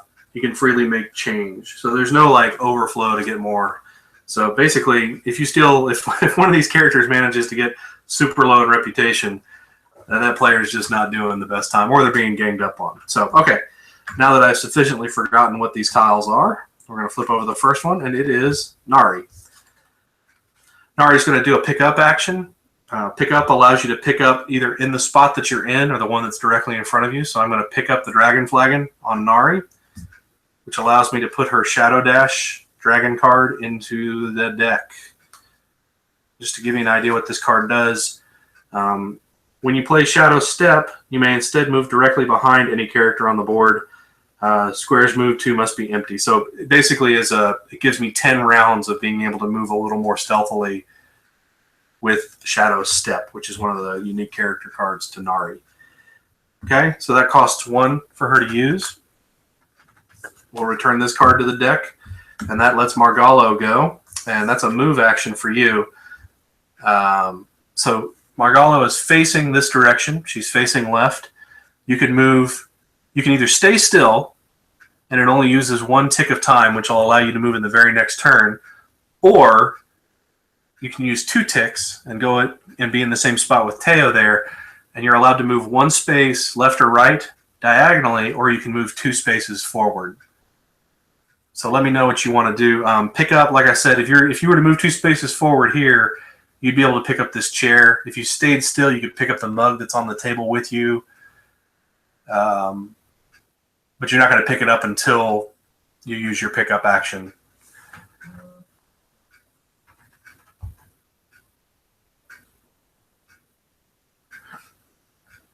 All right, I'm going to stay still. Perfect. I will take, and you're going to use 1 tick of time. We'll put that there. This card gets removed or returned. This one gets slid down. And that's everybody's moves. So now we're going to move the time ahead. And John, just to give you an idea how long the game lasts, we're in the 9th round right now, and you kind of see how it plays. You kind of program and move ahead. These last 4 spots here, we're going to end somewhere before the 24th round. 3 of these are identical, and 1 of them has the city guard on it. We don't know which one it is, so the game's going to end somewhere after the 20th round. So you don't really know. You know, you might take an action here that puts you farther down, but this could be the city guard, so you're not going to get another turn. We'll worry about that when we get a little further down. But for now, let's go ahead and pick everything up. So this is the first time that we have picked up the tokens where there's been a status token. So Asma's boast token is coming off the board. She no longer has the boast ability. So that card's going to return to her deck. And that would be true for any of the other tokens. You can see each character, Sixth Sense and Boast. Boast, Mark Prey, like you have Nari marked. So as soon as you can do damage to Nari, you're going to gain some points for that. And then Eyes of Gaia, which is your dragon attack. And we could go over that when you actually get the flagon. And then Shadow Dash and Boast. Shadow Dash is my dragon over here. And then Familiar and Arcano Convergence, which is her dragon attack. So all that said, I'm going to go ahead and put these down here. So let's look at who's taking turns. I'm going to flip these over. So Margallo, so that's John. And then my two characters over here are going to program an action. So you have one space that you need to program, John. You kind of got a feel for what is going on. The spot that you're on this round, you're going to pick up. So you're going to pick up this mug. So you might want to program a throw. That's a good option. Or you can carry it with you. You can charge. If you want to look at any of your attacks, let me know in chat kind of what generally you think you want to do, and we'll look at the cards together. And that's kind of the easiest way for us to do this. And I'm going to go ahead and look at my characters and get them programmed, but I'm going to watch the chat for you. So this one's going to slide down.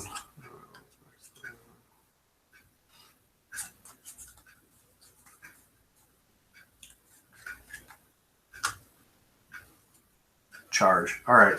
So let's look at what charge does. I don't know. Do you have the cards with you, or are you're going off of what I'm showing you? Because I know some folks might have been interested in coming in and sitting and watching the game played and having it out open in front of them. So here's charge.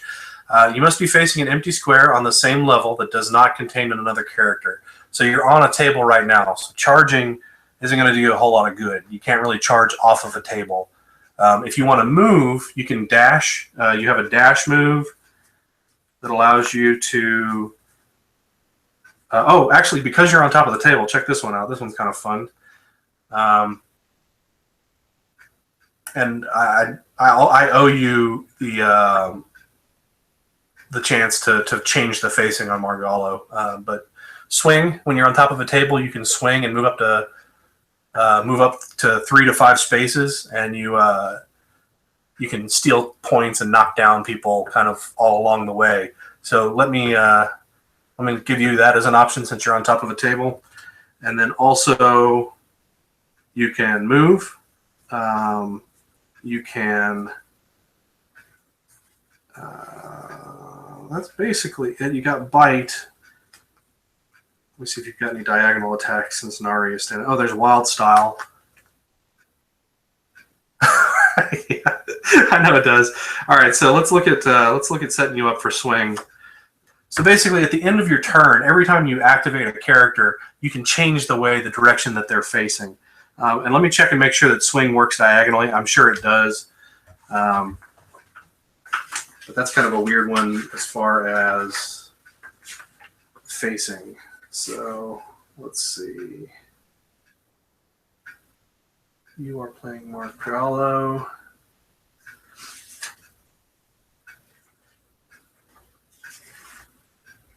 Swing.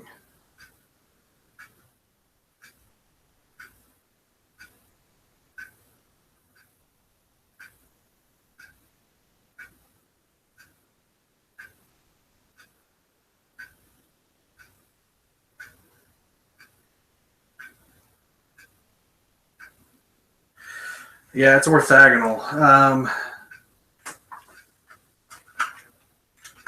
I really want to do it. It sounds awesome.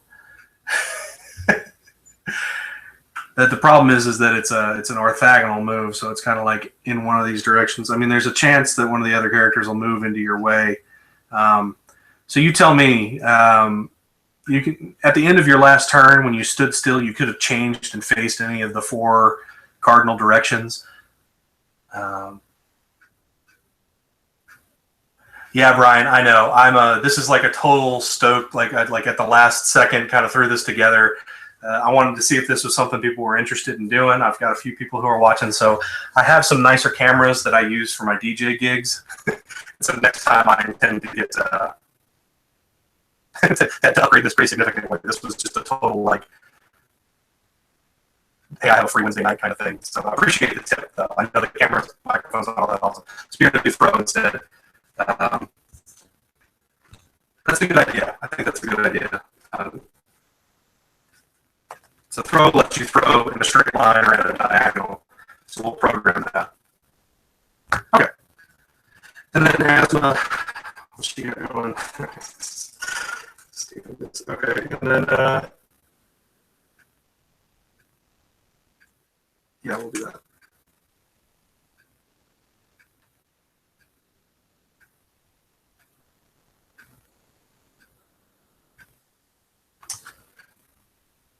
Yeah, we'll do that. Okay. All right. So I'm going to take and shuffle up these tokens, and this is going to sort of determine who gets to move first.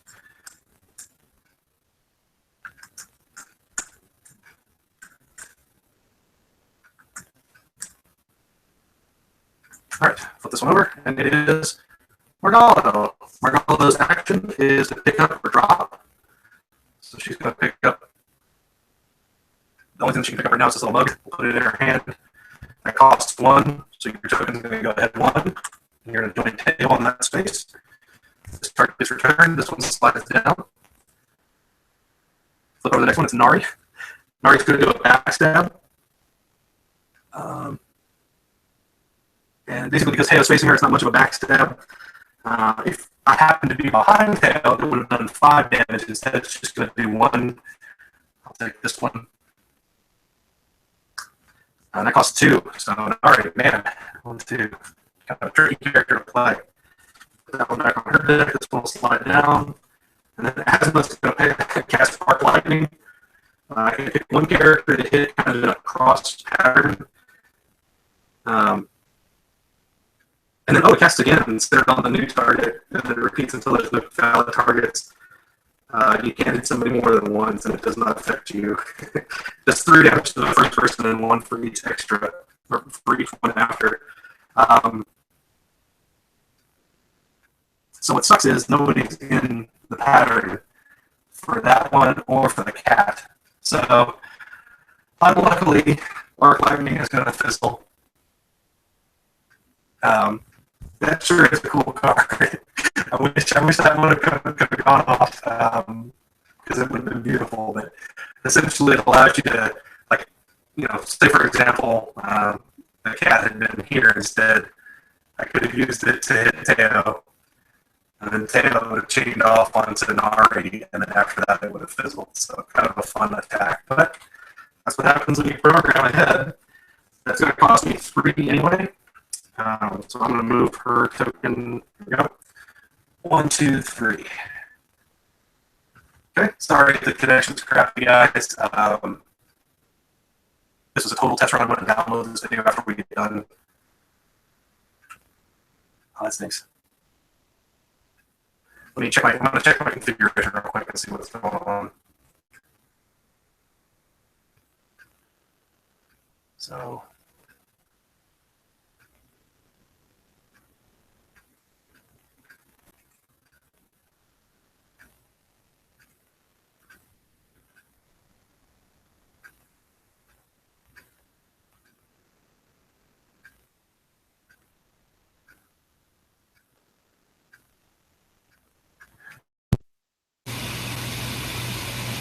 Is this microphone any better?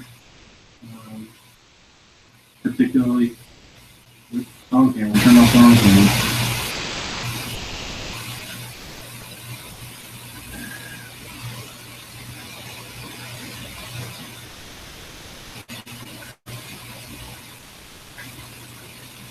So I'm going to switch to the wide shot. Does this microphone work any better? It's the one that's in the camera or in the laptop that's up on the shelf, so it might not be. You guys tell me which one you think is the better microphone. I can switch back to the live cam.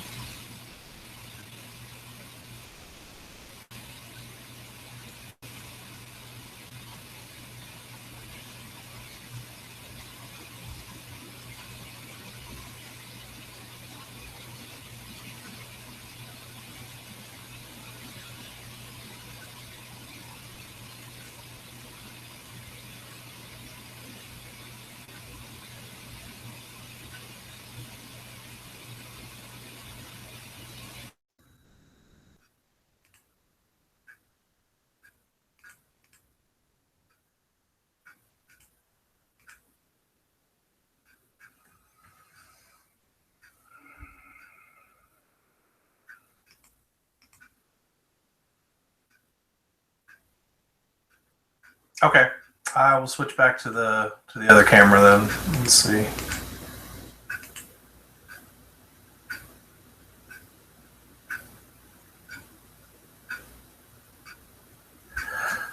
I got a couple of settings here. I'm squinting to read the screen. Microphone array, headset microphone. Yeah, we'll do the microphone array. It might be slightly better. So definitely. After next time, I will use a much better microphone. I want to make sure you guys can hear me. Oh, yeah. I love this 15-second delay. I'm fixing problems that existed 15 seconds ago. So, if it's better on the close-up, then I'll switch back to the close-up. I'm going to take a drink of water here, and you guys tell me which one you like better. This is the wide. If you think the close-up camera microphone is a little better, just let me know.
Got fuzzy again on the close-up one.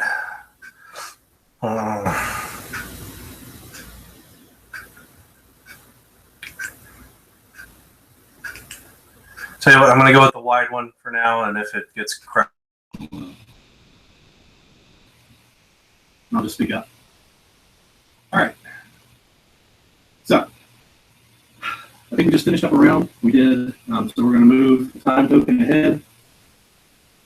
And this is going to be Margallo and Teo. This is you guys taking actions. So Teo is already programmed. He's already got a second action locked in. So Margallo, you're going to throw this round. You're going to chuck a cup. Again, I should have given you the option to change the direction you wanted to be facing. You could be facing forward, right, down, or left. I think left is probably the better direction you want to be facing. Because at the very least, Nari's not going to move, so you're going to have a target there. What would you like to do after you throw the cup? You guys in the comments, feel free to pipe in. John's kind of been calling the shots from Margallo for a little bit, but if you guys have any questions about how the characters play or anything, please feel free to ask, and I'm happy to show you the cards and talk about how they play. Okay, so yeah, you're facing left. So you're on the table, you're facing left, and you're holding a cup. So you're going to throw this round. You get to program one card. Teo has some cards programmed. You don't know what he's going to do. He's going to take some action. He's going to take this action. But what would you like to do the next time? You have to program your next move a little ways out. You can move. You can swing. You can do that roundhouse attack. You can boast from the top of the table. You can slash. Yeah, that's Nari. But you're picking, yeah, you're going to move is probably the safe bet. Just because I think everything's going to get a little dynamic here. Okay. All right. So.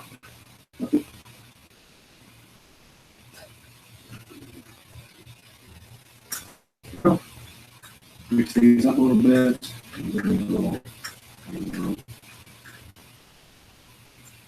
Make like a little token tower for dropping these down through. See which one comes out on top. Okay. I'm sufficiently confused. It's Margallo. So Margallo, you're going to throw that cup. You want to throw the cup at Nari. You're going to throw it. It's going to hit her. And once you've thrown an item, like a cup or a chair, it comes off the board for the rest of the game. Mugs can go any distance, and they do 2 points of reputation damage. So you're still 2 reputation. You're also going to cause her to program 1 card. You're going to stun her. And then I'm going to deal with that. Drew, you're controlling Teo. She's getting 1 2 on this round. Oh, Teo, you had pickup program.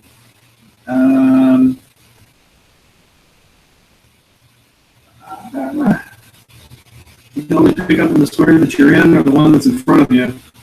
Nari would have dropped that because she lost reputation. So I'm assuming you'd like to pick up the Dragon Cup. When you get hit and you're carrying the Dragon Flagon, if you lose reputation, it drops back and goes back to the center square.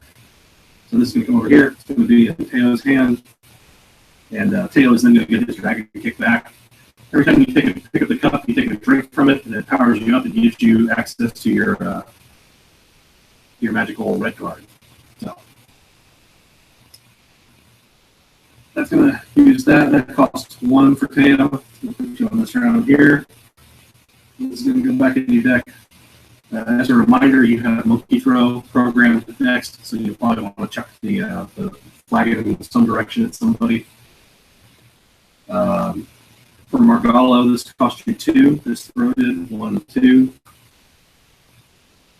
This is going to go back in your deck. I need to program 1 card for Nari. We'll do that one. Okay, and that's it for that round. As long as we're not weighed down with technical issues, the round's actually moved fairly quickly. Next up, it's Teo and Nari. So we look at the board. Nari is already programmed, so I can't program any cards for her. Teo is next. I think, Drew, you mentioned that you wanted to boast. You have to be on top of the table for those. You can move. You can leap. You have kind of a cool multi-directional jump lead that bounces you all over the table. You can use Sixth Sense. You can use if you can get behind someone, you can use the Touch of Death. Pick up a chair. All right, so that would require you to move to here. You're going to throw this round. So then I would say if you want to pick up a chair, you probably want to either move to here or here. Or you can, I don't know if you can move through a character. I can check real quick to do a chair there as well. Oh, yeah, I got you, Johnstone. We'll program that for your next one here on your next round. Which chair do you want to pick up? You want to pick up, let's call this the top chair. We'll call this the bottom chair. Give me an idea, Drew. And I'll move you in that direction for that.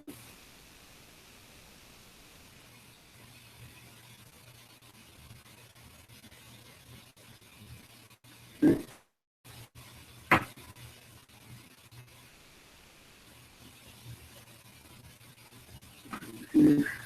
Flip these over, give them a shuffle.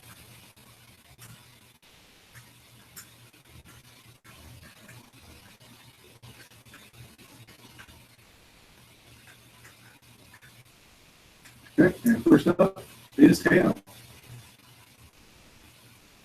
Teo is going to Monkey Throw. You actually have line of sight. You can throw that cup and hit Nari, or you can throw it and hit Asma. Drew, it's your selection. You can choose to either throw it straight at Nari, or you can throw it back over your shoulder and hit Asma.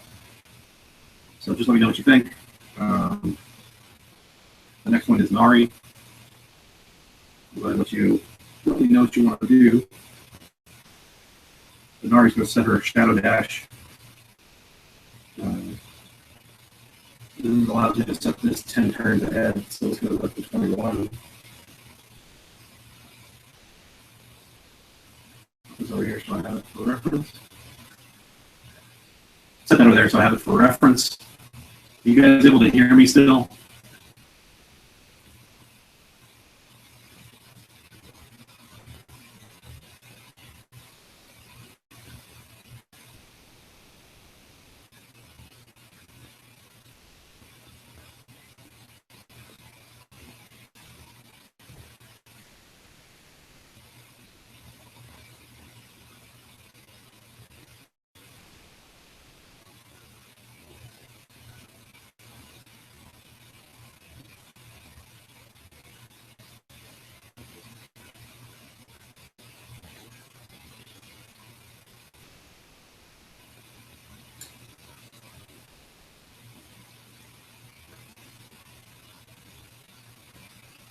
Bueller.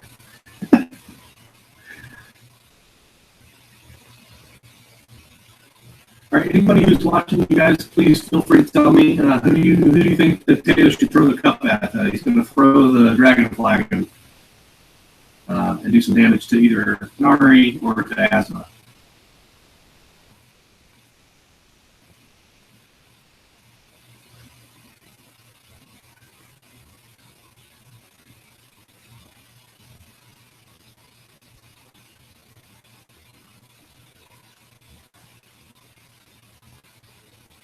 Sounds good to me.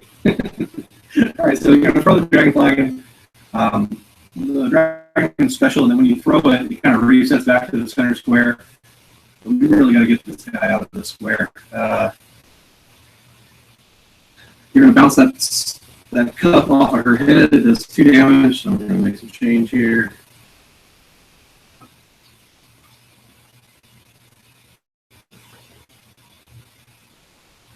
This one 2, throws that in the pit there. Costs Tato 3 to cast that, so 1, 2, 3. And it forces Nari to throw the card. I went ahead and resolved this card in the order. I'm going to have to program another card here to the side. So Shadow Dash would have still been here, just for the sake of the stream. So I'm going to have to put a card here in the 3rd slot right now.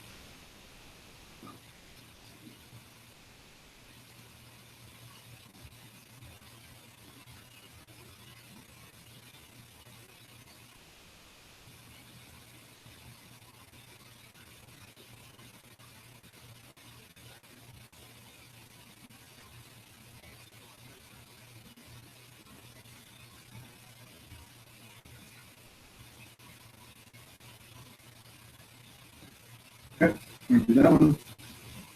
All right, that's Nari. Nari Shadow Dash would cost her 1. Puts her there. All right. Shadow Dash would resolve. It slide down. Monkey Throw will resolve. This will slide down. Okay. This is going to move to turn 12. And we've got Asma, Margala, and Nari. So Nari is basically programmed. Asma, I need to program, and Margala needs to program an action. So you have move programs for this round. Yeah. Hey, Geoff, that's awesome. Yeah, come on down, check it out. I will actually be doing this as a demo, not this weekend, but next weekend on Saturday afternoon. The details are in the notes of this stream. I really look forward to it. It was awesome to have you here. Sorry, it's kind of been a slow process. This was really just kind of get a feel for the game so I can learn it so that I'm able to teach it when it's my turn to be the demo dude. So I appreciate you coming out, and we'll see you. So I'm going to go ahead and program Margala. Is anybody else still in the chat? We're starting to get kind of, I think it's like 9 something, almost 10 o'clock. I can kind of keep playing, but if it's starting to get low, then I'll just kind of call the game here pretty quickly. I think Drew's kind of been dropping in and out as he's been out running errands. I think we have Brian. I think that was his name. Popped in for a couple of minutes. Brian Baker. I can't really see my stats on this computer, so I don't know who all watching right now. If anybody's willing to give me an idea if there's like maybe more than 2 people watching, I'd be happy to keep going. Otherwise, I think I'll call the stream.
I'm going to step away for a minute. I'm going to go check my stats on other computer to see if I still got people watching. So just hang tight. I'll be right back.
Make sure that my microphone isn't muted.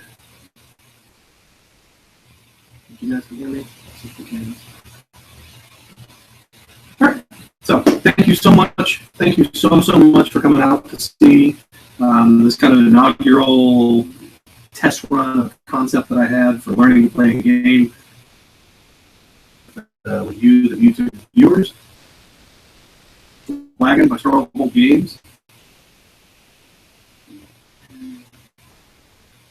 I got my computer on in the other room. Let me go mute that real quick.